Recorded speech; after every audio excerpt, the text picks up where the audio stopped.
Welcome to the Sacred Emergence Podcast. I'm your host, Michelle Wong, and I'm so thrilled that you're here.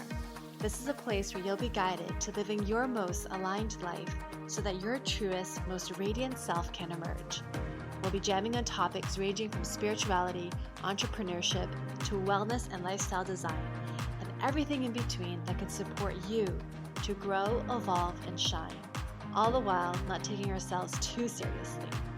So if you're ready to step into your leadership, break through limiting beliefs, own all of who you are, and expand in abundance, grab yourself your faith cup of tea and let's dive in. Hello, everybody. Welcome to the Sacred Emergence Podcast. It is Michelle Wong, and I am so thrilled for our guest for today. I know this person for quite a while, and but before I introduce you to him, I'm going to read his bio because I love his bio, and that way you get to know a little bit about him as well.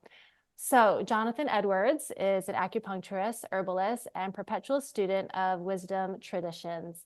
He holds a bachelor's in religious studies and dual masters in East Asian medicine and creative writing. Originally from New York City, Jonathan lived and studied in India and Nepal on a Fulbright Fellowship in 2008 to 2009. While in Nepal, he had a course-altering encounter with last-of-his-lineage Ayurvedic physician Keshab Laal, which inspired him to pursue traditional medicine seriously. Jonathan now lives at Heartward Sanctuary, an animist church org he co-founded with his wife, Julia Hartsell, in the North Carolina piedmont. I don't know if I pronounced that part right. Anyways, welcome, Jonathan. I'm so thrilled you're here. Thank you for being open to being interviewed. Yeah, glad to be here, Michelle. Glad to see where this goes tonight. Yeah, well, I should let listeners know how you and I met, just really briefly. Some people might know, but you and I met at NUNM. At that time, it was NCNM, National College of Natural Medicine, which is now National University of Natural Medicine, where I was actually studying to become both a naturopathic and Chinese medicine doctor, but I left and you stayed. You finished your Chinese medicine studies, and which is amazing because I loved like just your wisdom when I met you in school. I just felt like there was so much depth to you, and you already had so much education under your belt that I just, we continue to connect over the years, and I just love reading your work. So thank you. Yeah, thanks for having me on, Michelle. It's been a minute since acupuncture school, huh? Yeah, it's been over 10 years. How crazy is that? I think we've connected like just like a handful of times since then. Yeah, Like yeah.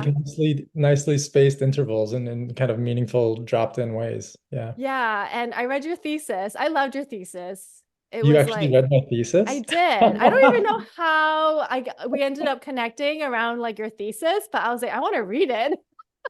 Wow, I think you must be one of only 3 or 4 people who's read it. But it was just like, it was about weird, like just WYRD. It was in large part about that. Yeah, and it was also an attempt to create a system of acupuncture based on the I Ching. Yes, Although in some which, sense, all acupuncture is based on the I Ching, but more like a microsystem. I don't know how much we want to nerd out. It's not necessarily, it's kind of a specific topic to get into. but it was just fascinating. And I just love just the esotericness of it all. Yeah, That's but kind of my MO, I guess. yeah, but I don't know when I read, because you have a beautiful Substack, and when I read it, I just like it's just there's so much richness to your writing, and you do more than Chinese medicine. Like you're also you work with I Ching, which is part of Chinese medicine, but you also do is it Jyotish? Am I pronouncing it Yeah, right? you are. Yeah. Mhm. Jyotish astrology, which I had a session with you late last year, I believe. And so like you do a lot of other divination practices, and I'm just excited to dive in because some of the topics are around intuition, divination, and I'm curious how you integrate that with your Chinese medicine practice, if you do. Yeah, it's been kind of a like internal wrestle of like how public should I be about the divination stuff as I'm trying to be a, entrepreneur and a business owner who's running a Chinese medicine practice. Is like, Chinese medicine and acupuncture can already be pretty far out there for a lot of folks. So my concern has always been, well, if I really foreground like the even weirder stuff that I do, it's just going to scare people away. And I've kind of moved towards like making giving more space for it and saying, hey, I don't have anything to be ashamed of with this. Like people who are interested are going to find me, and people who aren't open to it, that's fine. But then ironically, I actually just took a job, an acupuncture job at a local clinic, and they were kind of like, yeah, the definition stuff, let's not mention that. So Oh my actually, that's not true. They allowed me to they supported me in creating an I Ching consultation session type. So that's going to happen, but we're not using any language about divination. We're saying, the I Ching is an ancient book of wisdom that's consulted in such and such a way, and it can shed light and blah blah blah blah blah.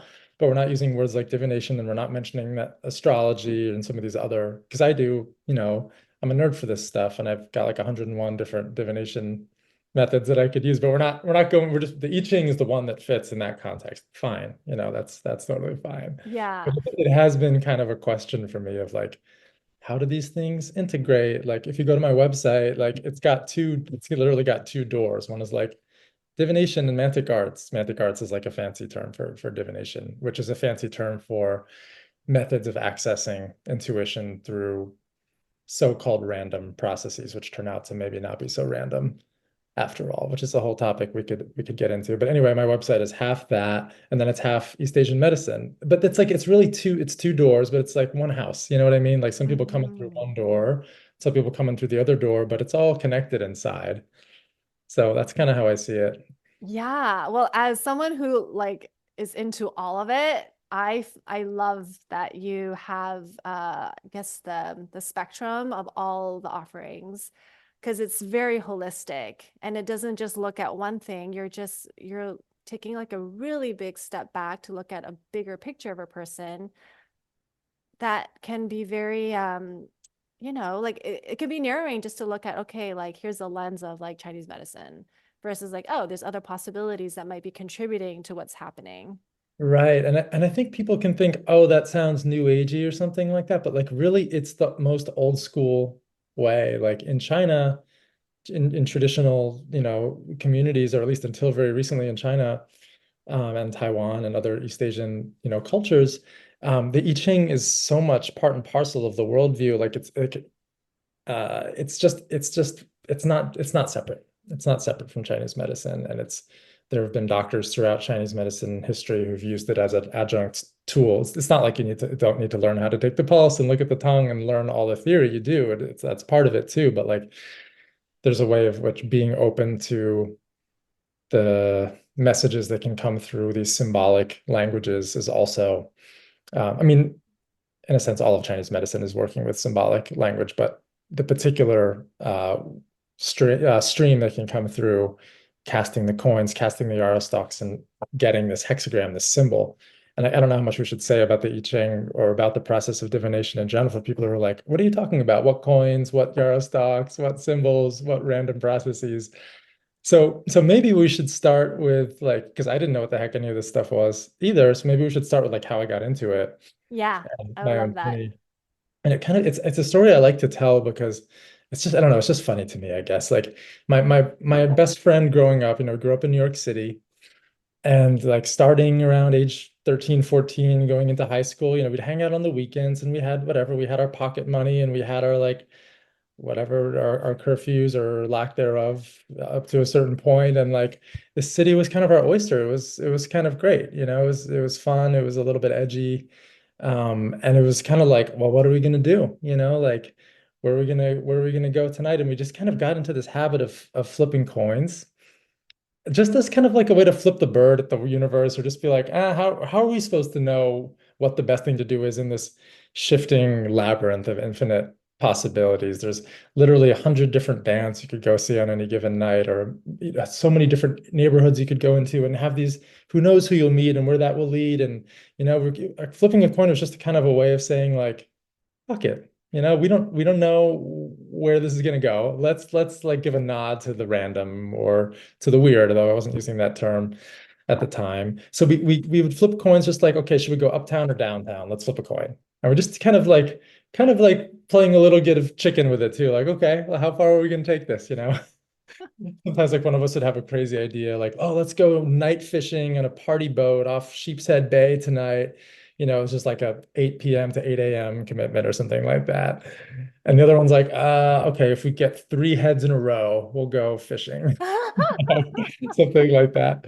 So and our only real rule with it was like, once we decide to flip a coin, if we flip a coin, we will not go back on the coin flip. Like we will follow it. We will trust the oracle, as it were. Mm. So we just me and my buddy Curtis got into doing that. And it was just kind of something we would do sometimes. And then like later on in college, there was a road trip, and it's sometimes some moderately influential decisions would get made. Probably the most influential one for me was I had gotten into whatever colleges I got into, and there was one school that I was waitlisted, and I was kind of like, should I try to get in off the wait list where they've kind of hinted that if I commit to it, they'll let me in or something, or this other school that's otherwise my top choice. And I was like, they're both good schools. I really don't know which one I like better. I don't know how to make this decision. It's one of these like, there's so much more that you don't know about a place than that I was able to know after one visit or whatever. I was just Yeah. kind of like, I'm literally going to flip a coin right now. And I did. I flipped a coin and I didn't go back on it. And I have no regrets about that. I probably wouldn't have any regrets if it had come out the other way either. But anyway, so that was like, so it was like flirting with taking it kind of seriously without ever exactly taking it seriously. Yeah. But then my buddy and I went to separate schools, of course. And so I didn't have anybody to flip coins with. But there was this one night in college, I think it was junior year, and I was living with another friend who was an English major. I was a religious studies major, taking some humanities classes as well as science and math and everything else. Side story, I started out in physics thinking I wanted to like plumb the mysteries of the universe. And then I realized like I was good at math, but I wasn't that good at math, Like I went to one of these schools where like the first day they sat us down, they're like, listen, 90% of you are from the top 10% of your high school class. Like you're not all going to be the best here. And I got weeded out by the weed out class in the physics department. I was like, wow, if this is what it's like. I can't hang. So I ended up moving off campus and kind of going on a soul searching mission and moving far away from physics. And I ended up in religious studies. So there we were, junior year. I was with my buddy Toby, and we were gonna he was a very theatrical, oratorical person who loved to read aloud. And so we were like going to have a night of readings. We were like going to read whatever was, like before we went out for the night, we were going to spend an hour like reading aloud with like just the two of us or a small group of like whatever was really getting us excited, whether it was fiction or some tome or who knows what. So we each like brought out a stack of books of stuff we thought we might want to read. And we each had like 6 or 10 books. We're like, okay, we have maybe 45 minutes here or whatever. We have the evening, but we're not going to read like all of Western or Eastern civilization right now. So we have to narrow it down. I was like, okay, I got this. I was like, we're going to flip some coins and we're going to like do this very convoluted, elaborate, random process to select what we're going to read. Like there were maps involved. Like rolled some maps out onto the ground and like flipping coins onto the maps. And if it lands on heads on this continent, we'll pull this from this stack. And 10 coin flips later, we had selected a book and a page of the book. And I flipped it open to the page we had selected. And it was a book by Jorge Luis Borges, who's an Argentinian kind of like fiction writer right on the edge of kind of modernism, postmodernism, really interesting writer who I had read maybe 1 or 2 stories of and really liked, but I had never read the story that the coins picked that night. And I flipped it open and I started reading, and I should pull up like what the first sentence of this. Let me actually pull it up real quick if my internet is cooperative. It's a story called The Babylon Lottery. Let me see. The Babylon Lottery. The Lottery in Babylon is the story, and I'm pulling up to see if we can get the first sentence here. I know it's findable. Well, listeners can find it easily enough, so I'll just paraphrase it, which won't be quite as good, but it was basically like a description of a society in which everything happens by an elaborate game of chance. Like that was the first sentence of the story. It That's was so it sounds just kind of like, oh, okay, that's cute, but it hit like a ton of bricks at the time. It was like, what the hell is going on? and it was exactly what you were doing. Exactly what we were doing. Of all the thousands of pages of books that we had in front of us, that was the one that appeared. And it was like this giant wink from the universe or from God or something like that. But I was like, oh my God, like I can't believe what's going on right now. Like I think we like it scared me straight for a minute. You know what I mean? Like it scared me off flipping coins. I was kind of like, whoa, something real is happening here. And I'm not ready to like think about that or something. It actually like it was hilarious. Like we cracked up, but it also like kind of sobered me up in a certain manner of speaking. Like I did flip Mm. coins for a minute right after that. And then, like, probably the next year, somebody in my dorm handed me a copy of the I Ching, which I don't think I'd ever really heard of or given a second thought to if I had. And it was the classic translation, the Wilhelm and Bain's translation, which was the first one that made it from German into English. I think it was published in the 50s or so. It's got the gray dust jacket and the yellow hardcover, and you've probably seen them in used bookstores before.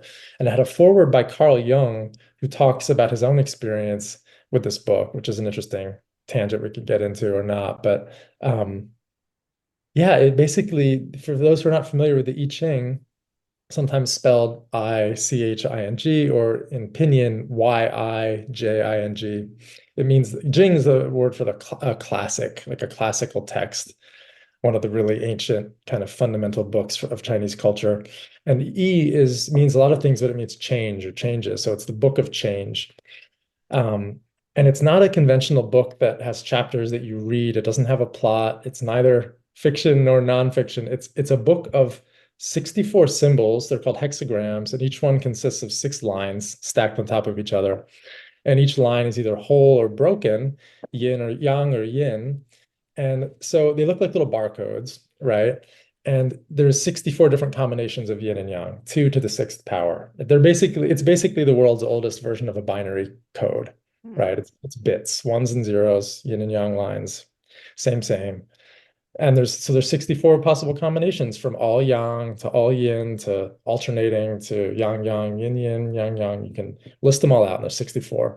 And each one of them has a name associated with it, has a number, has a name. It has a few brief lines of this kind of archaic Chinese language associated with it. And then there's centuries and centuries worth of commentary and philosophizing and theorizing about the connections between them, and that can all get very dry and very overwhelming. And kind of, as I've worked with this book over the years, it's kind of like all that stuff. It's kind of like barnacles that have accreted on this like oyster or something like that. Sometimes you just have to kind of like not just ignore the barnacles. You're kind of going for the pearl Mm. side, and you don't really always care what so and so said in the 13th century about this line. You know what I mean? Because it can get very meta. But at the core is this really living book of wisdom. And the point of it is that, or part of the point of it is that the way it's consulted is through a random process, which originally, well, I won't say originally, but a long time ago, it was counting yarrow stalks. It's a method of dividing sticks and counting them off in such a way that it's hard to determine what the result is going to be consciously, and you end up with one of these 64 patterns, basically. And a more modern way to do it that's also been around for plenty long is to flip coins. You flip not just one coin, but a number of coins until you generate one of these figures. So it's a more sophisticated way of flipping coins and getting a response. Instead of just yes or no, yin or yang, black or white, heads or tails, it's 64 shades of gray, Mm. basically. And actually you can get a reading, there's more complexity because one hexagram can change to another, and then it's actually like over 4,000 different combinations. And basically, I mean, it took me a while to get to know this thing, but I had some early experiences of like, oh wow, there's something to this too. Like it's speaking to me a lot more than if it was truly random. And Mm. by definition, it is random, but it makes you question what randomness really is. And there's a whole rabbit hole we could go down about consciousness and quantum theory and how all this stuff maybe works, and nobody really knows. But the point for me was that it did work over and over again. Like if I if I brought like my heart to it, if I brought a real burning question that I had about my life, about, I'm not like, don't consult the I Ching of like, should I have a ham sandwich today? Right? It's like, what about this like really big deal move I'm thinking of making? Like, should I move across the country for this thing, or should I take the job, or like significant life stuff. Um, if you open yourself with a question like that and consult the I Ching, in my experience, under those circumstances, 10 times out of 10, it will come back and meet you in a way Mm, that will either answer the question directly or shed light or somehow like change your whole frame of reference in a way that puts everything in context and answers the question in a roundabout way. It's kind of like consulting this wise old fourth uncle in the mountain, which is like I don't know if you've read that book, but a cave dweller who is, you know, an old wise man in the cave who he's got some wisdom. Sometimes he's cranky, sometimes he's funny, but he might not answer the question the way you would expect him to, but he's there's got some something. yeah. Yeah, there's two things. Actually, as you were talking, I was like, oh my God, like my introduction to the I Ching was talking to you because I was debating whether or not to leave school. And you're like, you might Hmm. want to consult the I Ching. And I was like, how does this work?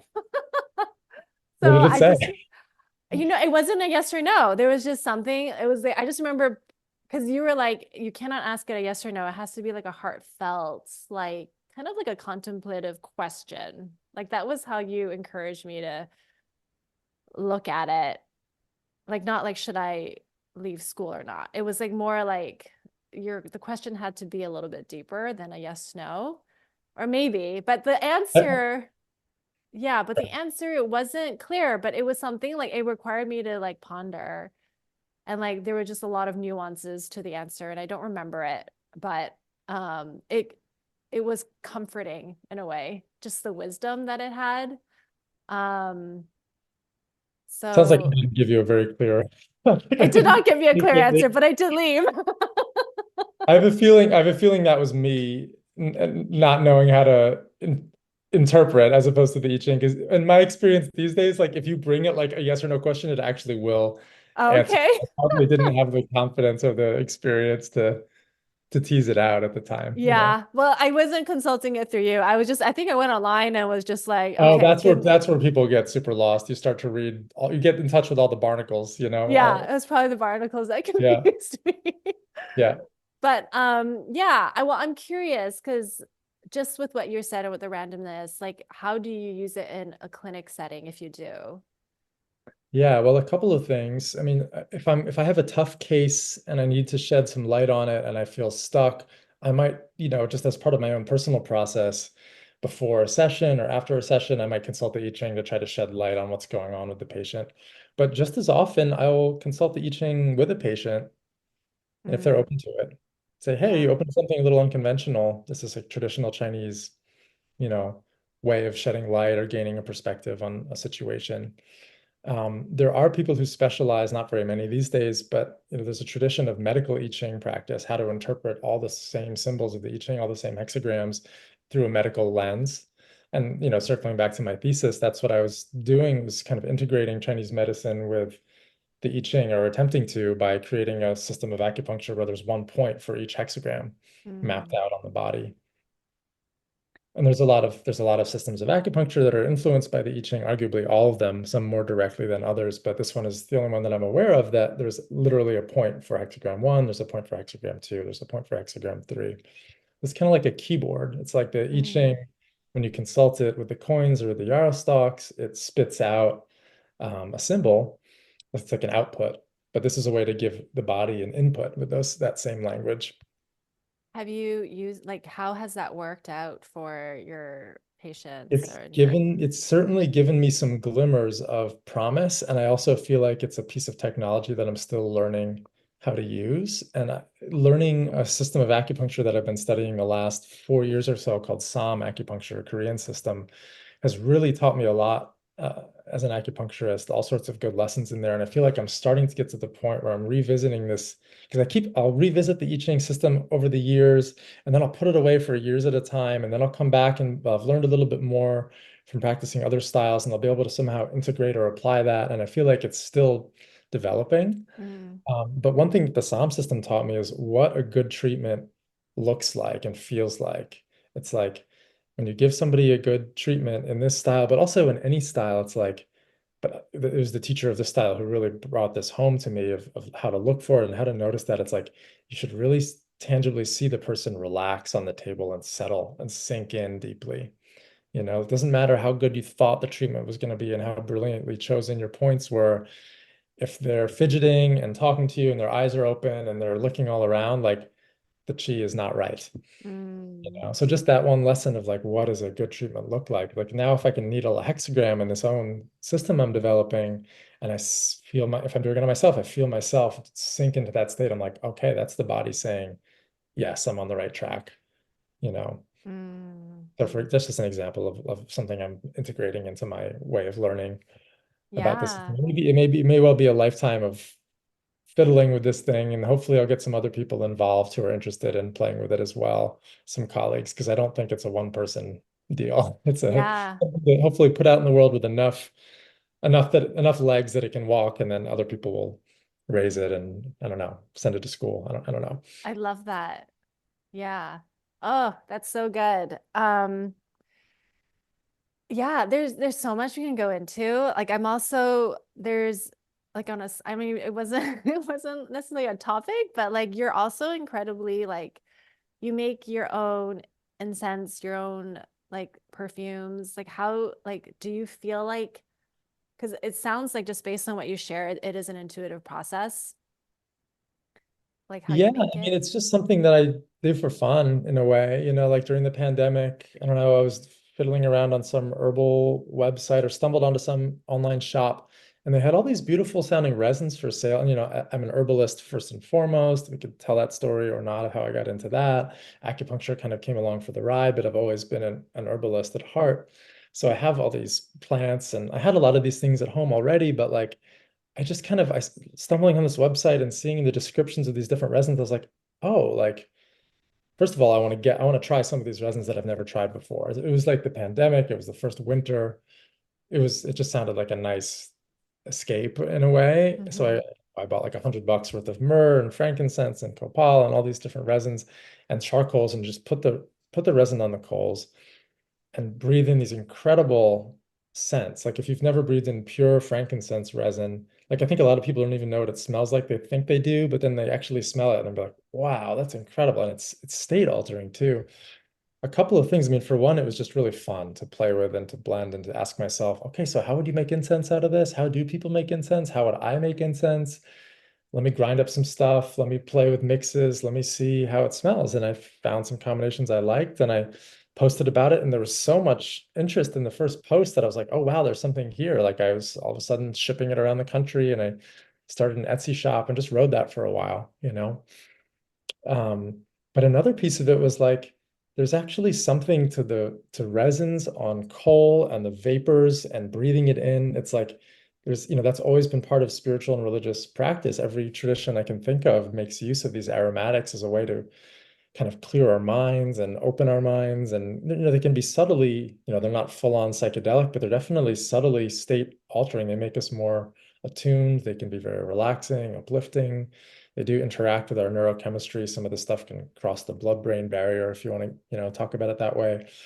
Um, and it actually made me realize like people who are sitting there with a lighter and a rock of like whether it's meth or Mm. crack, whatever, like it's in a way it's an attempt to access the same thing. Mm. It's like we have these kind of receptor sites for this form of beauty and through inhalation and through um, that's going to put us in a closer to something. And Mm. I think people are going about that in the way that they know best or the only way they know how. And Mm. I think for me, like it was a realization that like this lack of the sacred in a certain way, including through these aromatics, was the reason that people are going for these other fixes. Mm. I love how you said that, like the lack of the sacred, and also like how I see, I don't know, like my perspective is like the sacred is everywhere, and although, but not like people forget. Yeah, right. Yeah. Yeah. Mm. Oh, okay. So, and then astrology. So Yeah. I I have to mean, say, like, because you were saying how like people are a little bit, so you're like careful about how you introduce it. And we're connected on Facebook. And like I remember you shared a post about like how you were hesitant, like just sharing your journey. And so many people were like, I'm in, I'm in, I'm in. And I was like, this is amazing. So I just have to like, like commend you on that. I find that's how it goes with being in any kind of social media space. It's like when I'm genuinely really excited about something and it's really alive for me, that really comes through in a post.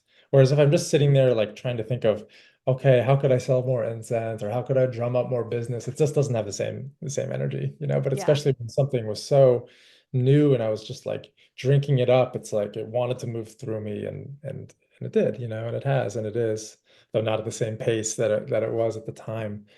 But yeah, what to say about that? I mean, before I was into Chinese, divination, medicine, I was studying Ayurvedic medicine. That was kind of my first exposure in college. And then after college, well, I wasn't sure what I was going to do with my life. The whole physics thing hadn't worked out. And I was like, oh, let me learn some of this Ayurveda stuff. It'll be useful for me and my friends and family at least while I figure out what I actually want to do. Let me study this Ayurveda thing. And of course, one thing leads to another, right?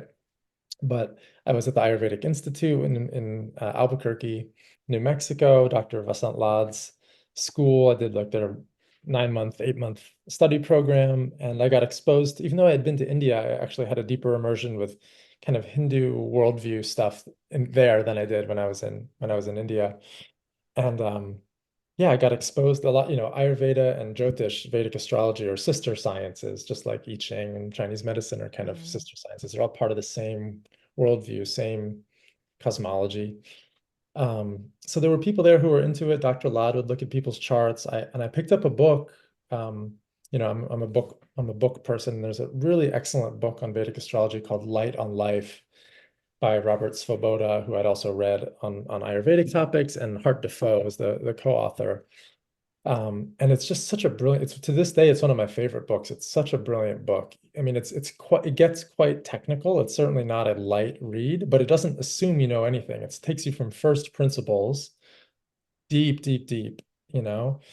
And I was like, wow, this is truly an amazing, I can tell from the way these brilliant minds have written about this subject that like there's a huge amount to it. And I was totally fascinated by it, but I was also had my hands full as a 23-year-old, like figuring out what I was doing with my life. And I had a few readings, and one of the first people who looked at my chart told me, "Oh wow, you could be a Jyotishi. Like you should study this." And I was kind of like, Mm. "Cool, good to know." And I did a little bit. I got the book. I learned how to mostly I studied my own chart a lot and looked at a couple other people's, and I was amazed by how well it fit, what Mm. an incredible fit it was. And it uses for the most part, the same planets as Western astrology, minus the outer planets, and the same 12 houses and the same 12 signs, but it's sidereal instead of tropical, and it puts things together in a different way. And for me, the most significant difference in a way is that it's an unbroken lineage tradition passed Mm. down from teacher to student, disciple to student in an unbroken line back to the beginning. Western astrology, from what I understand, has basically the tradition essentially died out, and it was kind of it's been reconstructed, different people reconstructing it from different sources and different styles. But I think there's been something, and I don't mean any offense to a lot of brilliant Western astrologers, because I'm not saying what they're doing doesn't have merit, but I think there's been something that's lost, like Mm. a spark, like the wire has been cut on some level. Mm. And maybe people have found ways to bridge that gap and bring it back. I'm not saying that nobody has, but in my experience, Vedic astrology, when it's passed down teacher to student, has an aliveness and a resonance that I haven't personally encountered in Western astrology so much. So I didn't, in any way, that was 20 years ago almost, and life took me in other directions. But actually, through the Jyotish lens, when I crossed a certain threshold from one planetary period to another, it was like all of a sudden it came back on my radar screen, like ding, in a big way.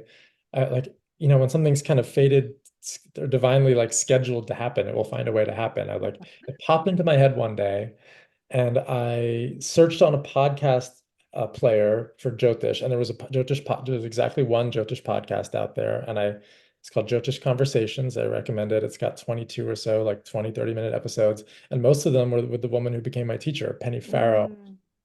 And she was brilliant. She was a brilliant teacher, brilliant, very sharp, very rigorous, not at all fluffy or new age, very, very steeped in the tradition, very, very demanding teacher. Um, and yeah, listening to her on the podcast, I was like, wow, I could study with this person and I have an appetite for it. I want to study with this person. I looked her up. She barely mentioned classes on her website, but I emailed her and it turns out she had kind of a barely like it was a public school program, but like you kind of had to like ask about it and then she would like send you the info. There wasn't really like a proper website for it. It's since gone more public, so I feel like I can I can talk about it. But anybody's interested in studying Jyotish, I definitely recommend Penny Farrow. She was actually one of the students of Hart Defoe who wrote the book that I was Mm. talking about. So it's that same lineage.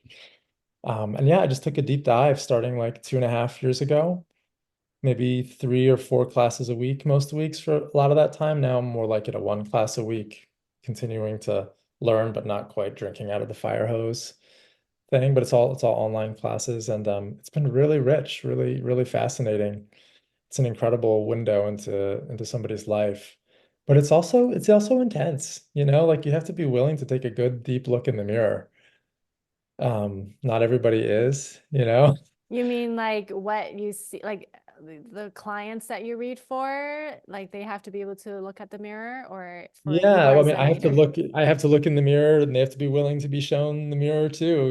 It's Yeah. it's it's sometimes life is intense and the tradition reflects that. There's more so-called malefic planets who bring difficulties than there are benefics who bring it's all blessings on some level. It's all the fruits of our past life karmas that we're ready to enjoy, but there tends to be more bitterness than sweetness.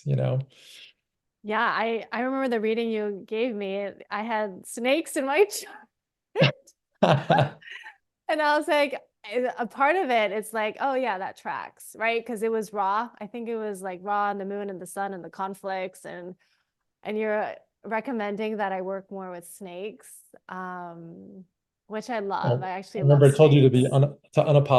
unapologetically be a woman who loves snakes. Oh my goodness. Yeah. And I have some snake earrings, I got a snake necklace. I mean, I love snakes, so it was like permission to just own it. Yeah. So that was fun. And in a way, I was like, oh, I feel really seen. So, and that was like, I think the snake was like more on the malefic side because of the story that you told me of like the mythology Well, of it all. snakes are kind of double-sided, right? They're Yeah. dual natured. They have a forked tongue and not in a bad way, just in a way that they're split, right? They're edgy and liminal and they're neither this nor that. I love So them. I They're try to so I want to try to pin them fascinating. down. They're they're rich, yeah, for sure. Yeah. So I love that that's part of your repertoire. And so if someone was to come and see you, I guess it's like you can work with them in so many different ways. Like I like how you said it's like different doors, but the same house. Um, Yeah, and as I've tried to figure that out, my solution in the last year or two has been to offer something I call wayfinding. mm, And it's like, yes, it's using all the tools of divination, but it's creating a container for it. I've worked with people over usually 6 to 10 sessions, three, sometimes as little as few as three. And I'll usually start with the Jyotish reading because it kind of gives the lay of the land for the person, what they're bringing overall, what their kind of the cycles of time that they're moving through, what kind of gives me a map. And it can be very orienting for them as well. But this wayfinding work is basically for people who are in some sort of transition. They're changing careers, they're just in some sort of limbo, or they're facing a big decision and they could use guidance and support. So it's basically putting together all the tools that I've learned over the years can come into play depending on who the person is and what's needed. Sometimes herbal work will come into play if health stuff is part of the picture. mm. Sometimes it's more purely kind of, it's somewhere between counseling and coaching and spiritual direction, whatever that is, Um, so it's pretty flexible, but it does allow, yeah, it kind of allows a container for different whatever's needed to come into play. Yeah, I mean, I think that's a really great approach just because like then it's like it's not the tool, but it's like you're meeting the person versus like here are a whole bunch of tools. It's more like, okay, how are you Right. doing And I holistically? And can, I can be like, I can geek out on the tools because I'm into that stuff, but like most people don't really care about that. They care about what will help me discern where I'm yeah, going in my life.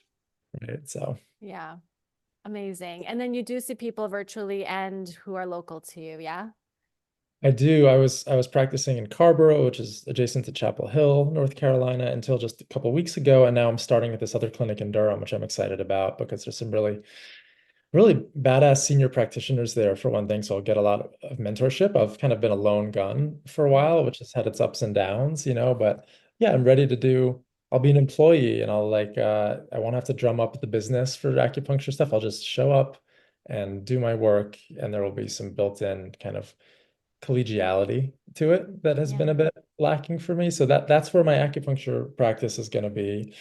I do remote work. I'll be doing some of that through this clinic called Meridian Health Solutions in Durham. And then I also, yeah, the wayfinding work and Jyotish and stuff I do through my own private. I'll continue to do through my own private practice. Amazing. Is there anything that you wanted to share that I didn't ask about? Oh, geez, there was the story of meeting the story that I referenced in the bio that you read about meeting this kind of last-of-his-lineage practitioner. We could go into that. We could go into Heartward Sanctuary, which is where I'm living, and it's the project that my wife and I have started, which might be of interest to folks as well. Yeah, well, let's talk about the heart word, right? Heartward Mhm. Sanctuary. Yeah. My name is Edwards, last name, and her last name is Hartsell. So on one level, it's just our names put together. Oh, But it's okay. also the symbolic, like moving towards the heart, that sort of thing. People always think it's Heartwood, which it's not. But anyway, what to say about it? We don't have kids, but early on in our marriage, we kind of got this sense that like there's this being that wants to come through. The first image of it was like a stone archway, like a portal, and it was kind of like felt like it was about rites of passage work, and it was about um, being kind of a ritual school, something like that. It was those are kind of the ideas that were coming through. At the time, she ran a very beloved dance and circus arts studio in Carborough. And I moved down to Carborough, and when we were getting together, I was ready for a change from New York City, and she was living on the Haw River down here, a beautiful riverside place, and I was like, sign me up. And so she was doing her running weekly ecstatic dances and but she's kind of grown from like circus arts career doing hula hoop stuff and running an aerial studio to like moving more and more into this kind of community priesthood role where she like people turn to her for weddings or memorial services, and she's very much like a community pastor, even though she's not formally like she doesn't have an MDiv or something like that, but she's very much doing that work and very much seen that way. So, when the pandemic hit, she was still doing that. And we had this kind of other idea for this ritual school or whatever Harvard Sanctuary was supposed to be. And then her Flojo dance studio closed as a pandemic Mhm. casualty. And we ended up finding this just before the pandemic really got real. We ended up because we had been trying to purchase this land on the river where we've been living, this beautiful spot, and it just was not working, one thing after another. And we finally got the message like, this is not the place for you. There's something else. And as soon as we finally let it go, the other thing, our realtor friend was like, you should really look at this one place. And we were like, whoa, it's too big. The house is too big. The land is too much. Like, oh my God, how would we ever do this? And he's like, y'all do a lot of public facing work, especially Julia, my wife, who does all this community stuff. I'm a little bit more of like a lone wizard, but she's very much a community, brings people together around shared practices, dance practices, rituals, things like this. So we finally were like, okay, like this is right. We can live and work in the same place. And it ended up being, for all the red tape and hassles of the other purchase that didn't go through, this one was like totally smooth sailing. Like a week before closing, we're like, oh, this might actually happen. Like we better pack, you know. So we closed on this land in May 2020. And it's like Heartward Sanctuary had been an idea, but now it was a place, you know, like Mm, that's now we have it's a 36-acre tract of land. And part of her vision had been to do what she was doing at the Flojo, but to do it out in the country on land. People could be communing with the elements as part of their dance, and there would be a natural burial ground. She's very passionate about death and that being a thing that happens in a good way, and tending the body in a good way, and avoiding the whole twisted industry that exists around mm, that stuff. So she'd wanted a natural burial ground, you know, and now there is one here. We devoted a few acres to a burial field. We just have one human from the community who's been buried, and our dog who died shortly after we got here kind of christened the place. Um, so yeah, we've been kind of growing into this project, which has been lots of work and lots of growth.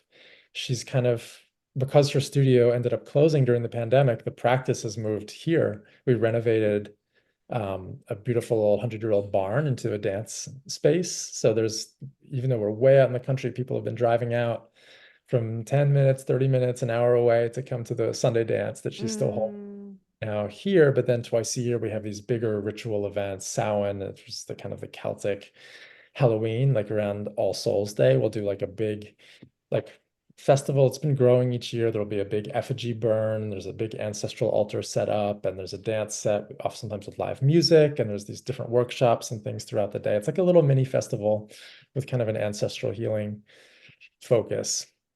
Julia and I actually met in an ancestral healing practitioner training, so that's kind of been a thread running through our mm. relationship. But it's kind of like, oh yeah, the whole like ritual arts, not exactly a school, but it kind of also is. I read a description the other day of a monastery, of like how old monasteries back in the day used to be not just kind of spiritual centers, but also like centers of learning and kind of economic hubs. Like they were producing all this stuff. And it's kind of like, oh, I can see us kind of going more and more in that direction of trying to be like a resilient, especially in a really uncertain time for the country and for the world. It's Yeah. like trying to be a place that's wholesome and that is not totally self-sufficient. I think we're all interdependent. We're not trying to be completely self-sufficient. I'm not a prepper, you know, I'm not storing up canned food or something like that. I think it's like the safety in a way is in relationship, is in having a strong network. But yeah, trying to, you know, we want to get animals here, and I think it's community is starting to catalyze more. Um, and so it's like in a one way we have a vision for it, in another way it's kind of like got its own destiny, and we're just kind of seeing Mm. how it's growing. But she's been the community priest person, and I've been like much more behind the scenes in various ways, doing a lot of yard work and planting and gardening, and just got my first chainsaw the other day. You know what I mean? Nice. The city boy in me Yeah. is like long gone at this point. It just feels like you're building something that is like rooted in culture and just community, which is so needed right now. So it just sounds like a really like a beautiful like village mentality. Yeah, it Yeah. feels that way, even though not a lot of people live here. Well, I say that, but now there's like 7 people who live here. So it's starting to kind of, there's like a core, and I feel like it's gonna, It's just gonna you know, keep growing. it feels like we're still kind of laying the foundations. Yeah. But I think over the next few years it's gonna kind of peak above ground a little bit. Yeah. Yeah. Oh, that's awesome. I just love all the different projects that you're working on, and it's always fun to see what you're doing and like what you're offering. Thanks. Yeah, I always risk being spread too thin. I'm prone to that. It's in my chart. And it definitely, you know, it's easier to start projects sometimes than to finish them. I'm prone to that, but we've been a good team so far here. We've Mm, got a good core crew, and things are, you know, it's like sometimes it feels so slow and incremental, and other times you look back and you're like, wow, like we renovated that barn. We built that like little hermitage cottage, and now somebody can stay in it, and whatever. Like the trees are growing and they're actually bearing fruit, literally, you know. yeah. It's nice. Yeah, you'll have to share the website, and I'll definitely put in the show notes so people can Yeah, check it it's out. yeah, just to spell it out, it's heart like the organ, ward like toward, heart, WARD, sanctuary.org. Okay. I'll put that in the show notes. The website's always a little bit behind That's schedule, okay. but yeah, It's but people get the idea. yeah. Amazing. Is there anything else? How can people find you? My name is Jonathan Hadas Edwards. There's a story behind my name that we don't have to go into, but there was a famous Puritan preacher named Jonathan Edwards. So it's actually a funny name because every time if I just say my name is Jonathan Edwards, like people will be like, oh, like the so and the so and so is always something completely different. It's like, oh, like the folk singer, or like one time I was like, so one time, just one time from a cab driver, I got like, oh, like the British triple jump champion. Oh, So I went on YouTube. It's like 1991, like Jonathan Edwards breaks the world record. You know, it's just a common enough name that I sometimes use my middle name to like differentiate yeah. myself. Kind of a mouthful, it's a lot of syllables, but Jonathan Hadas, Hadas, Edwards.com is my personal website. Heartwardsanctuary.org has its own website. And then I've been writing, writing has always been part of my path, my way of kind of digesting life and integrating experiences. And currently I'm just doing short form stuff, Substack articles on a weekly basis. Seeds from the World Tree is the name of that project. So seedsfromtheworldtree.substack.com. I try not to, I've decided not to put a paywall up, at least not at this stage. So it's always great when people become a paid subscriber and support it, but I want to keep it open access. So it's all free, all available. Which for listeners, I definitely recommend subscribing because your writing is really rich and there's always something good in what you write and share. Yeah. Thanks. And if anybody checks it out, I mean, obviously browse around, see what you're interested in. I go through different phases with it and written about a lot of different things. So there's certainly certain obsessions that come up again and again. But I recommend going back to the first post and because that kind of has the genesis story of where the podcast came from. And it's one of the most personal, kind of also vulnerable pieces I've written on there. And I think it's one of the stronger ones too. So I recommend starting at the beginning. Start at the beginning. You wrote one on like pizza in New York. Yeah, I did. I had to. The best pizza place in the universe. And it made me want pizza. Alan Carmine's, for the record, 101st Street and Broadway. Note to self and everyone Show else. Thank you so much, Jonathan, for your time. I just really appreciate you. Thanks so much, Michelle. This has been really fun. Awesome. Thanks so much. And everyone, check out Jonathan's work, check out his website. And if this resonated with you, please share and comment and tag Jonathan and myself, and we'll see you soon. Thank you so much. Thank you for listening to the Sacred Emergence podcast. Make sure you subscribe so you don't miss an episode, and thank you in advance for sharing this with others who can benefit. Until next time.